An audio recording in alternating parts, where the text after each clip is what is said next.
Ošetrovateľská starostlivosť o arabských pacientov.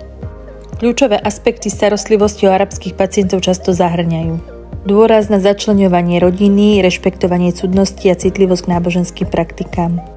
Začlenenie rodiny a rozhodovanie.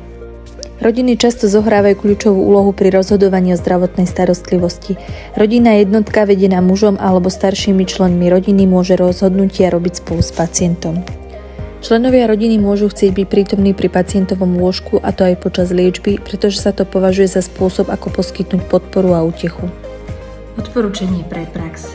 Zapojte členov rodiny do diskusí o starostlivosti a ak je to vhodné, rešpektujte ich úlohu pri rozhodovaní a ponúknite flexibilitu pre prítomnosť rodiny. Cudnosť a citlivosť k pohlaviu. Mnoho arabských pacientov, najmä žien, môže uprednostňovať poskytovateľov zdravotnej starostlivosti rovnakého pohlavia, najmä pri fyzických vyšetreniach a zákrokoch. Cudnosť je vysoko cenená a pacienti môžu uprednostniť, aby boli počas lekárskych zákrokov čo najviac zahalení. Ďalšie odporúčanie do praxe. Vždy, keď je to možné, pridajte pacientom opatrovateľky zodpovedajúce ich pohlaviu a poskytnite im dostatočný priestor na zahalenie, cudnosť, poprípade súkromie. Rešpektujte ich odev, ktorý nosia, poprípade aj nosenie hidžábov v nemocnici je veľmi dôležité rešpektovať. Náboženské a duchovné praktiky. Praktizujúci moslimovia sa modlia 5-krát denne a arabskí pacienti môžu chcieť vykonávať tieto modlitby najmä počas choroby.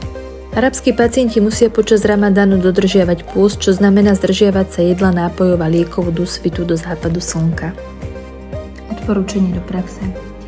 Poskytnúť čo najviac času a priestoru na modlitbu pre pacienta a pri podávaní liekov alebo jedál, najmä počas Ramadánu, zvážiť pôstne stravovacie návyky pacienta.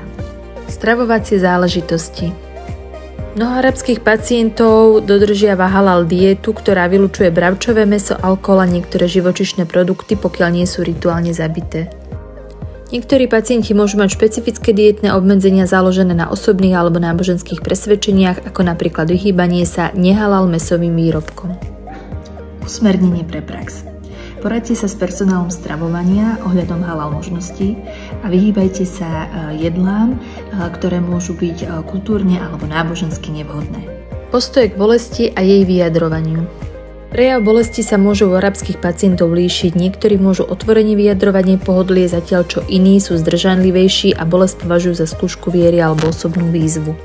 Kvôli kultúrnym hodnotám týkajúcim sa sily a vytrvalosti niektorí pacienti môžu podceňovať alebo vyhýbať sa diskusii o bolesti.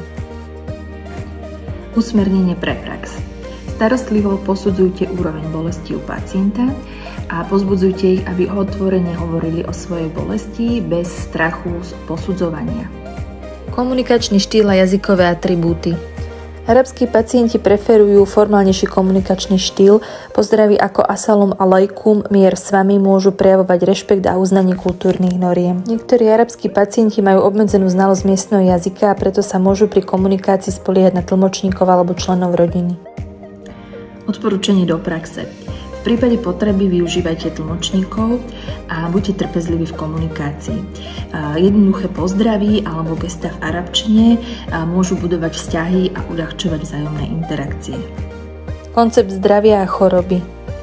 Mnoho arabských pacientov môže vnímať zdravie ako rovnováhu medzi fyzickou, duševnou a duchovnou pohodou. Chorobu možno vnímať ako skúšku od Boha, pričom viera a modlitba slúžia ako základné zložky liečenia. Niektorí pacienti môžu popri lekárskej liečbe využívať bylinné liečiva alebo vyhľadávať duchovné liečebné praktiky. Odporúčanie pre prax.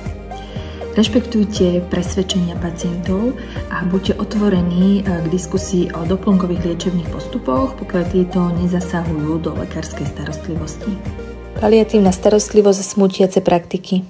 Na konci života si mnoho arabských pacientov môže prijať absolvovať špecifické náboženské obrady alebo mať prístup k miestnemu imámovi na modlitby. Prítomnosť rodiny je v týchto časoch zvyčajne veľmi dôležitá. Smutok v arabskej kultúre je často proces zameraný na rodinu, ktorý môže byť hlboko emotívny, pričom sa členovia rodiny stretávajú, aby si ponúkli podporu. Uľahčite duchovnú starostlivosť tým, že nakontaktujete miestneho imáma alebo kaplána, ak má o to pacient záujem a požaduje to. Rešpektujte a čo najviac prispôsobte smutočné praktiky.